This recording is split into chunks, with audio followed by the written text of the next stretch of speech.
मंगलवार बौद्ध कचेरी पड़ियाठारे 49 बौद्ध पुस्तक मेला उद्यापित हो जाइछे।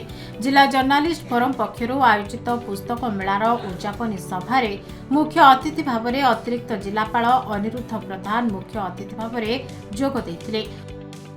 उपसभापति सत्यनारायण पाणी अध्यक्षतार अनुष्ठित कार्यक्रम में सम्मानित अतिथि भाव में सूचना और लोकसंपर्क विभाग अवसरप्राप्त उपनिर्देशक तथा गवेषक शशांक शेखर पंडा, विशिष्ट शिल्पपति संजीव कुमार अग्रवाल, अध्यापक दिव्यरंजन त्रिपाठी जोग देथिले।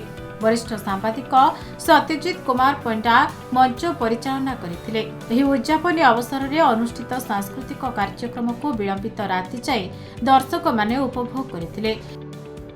एही कार्यक्रम में भद्रकर कलाकार द्वारा मोगल तामसा अभिनीत होइथिला। खोर्धा जिलारो आसिथिबा कलाकार माने पाइक आखड़ा प्रस्तुत करथिले। सेमानक द्वारा विभिन्न सामरिक कला प्रदर्शन करा जायथिला। बॉलीवुड और सीरियल रो अभिनय करिथिबा कलाकार ओम प्रकाश और प्रीतिंक सुंदर अभिनय और नृत्य रे लोके विभोर होइथिले। गायिका अनन्या और संबलपुरी गायक गायिका सुललित संगीत और संबलपुरी संगीत रे लोक माने झूमी उठिथिले।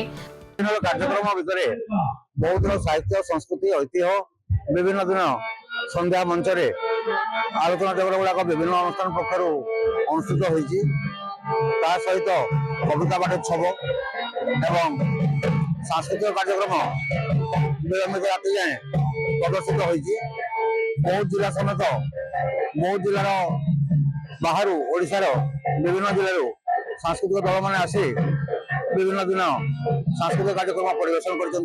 बहुत पुस्तक मेला आयोजन कर चलित वर्ष राज्य विभिन्न स्थान प्रकाशन संस्था आई सहित प्रत्येक दिन साहित्य सभा आलोचना चक्र कविता पाठोत्सव आयोजन कर चलित वर्ष शीतर बहुत कम शीतला संध्या पुस्तक मेला गोटे भल संकेत शीत रखिले लोक जमागम तो ये पुस्तक द्वारा आमर जीवन पंथा आमर छात्र छात्री मान जीवन पंथा सुदृढ़ होसी।